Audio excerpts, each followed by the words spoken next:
I'll give some positive parentings. Happy parent, happy child. Why? Looking at you, they'll be happy. The child who comes immediately looking at the difference in your face is the child.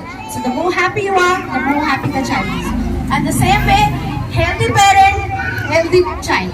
We have got magic time, which is just for 9 minutes in a day. You have to just give 9 minutes for your child early from the bed. Give 3 minutes. Talk to the child positively. Wake him up or wake her up, giving a positive note, and talk to her and slowly grab the child up. And then comes, after the child comes, talk to the child for 3 minutes after they come from school. You don't need to ask, ಏನಾಯ್ತು ಇವತ್ತು ಏನು ಮಾಡಿದೆ ಇವತ್ತು ನಂದು ಹಿಂಗಾಯ್ತು ಅಂತ ನೀವು ಹೇಳ್ಬೋದು. Why do you expect from them? You can also share your things. Correct?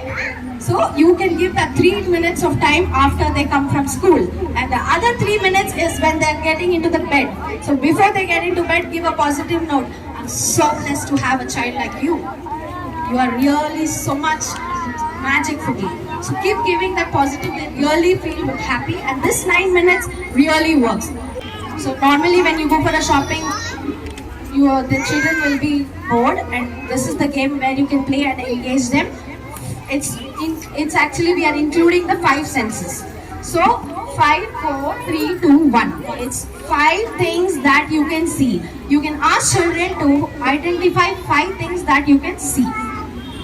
And then comes 4 things that you can hear.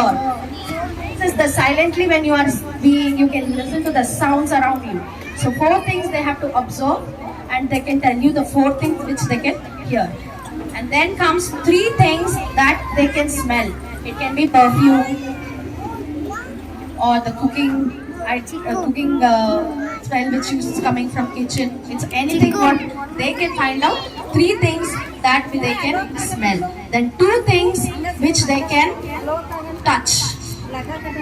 Soft things is, I think this I tried with my daughter, and the first thing she touched was me only. Mother. So you have no idea how brilliant they are in this activity, so you can engage them this way. And one thing is which they can eat right now. This is a calm down technique, which is 5, 4, 3, 2, 1. Why do we need to do this? When you try doing this technique, it shifts the child's brain from the present environment by engaging all their senses. You can move them away from the anxiety-driven thoughts, so that you can calm them down this way. I know it won't work very easily. Everything will have time. To have a baby, we need 9 months. So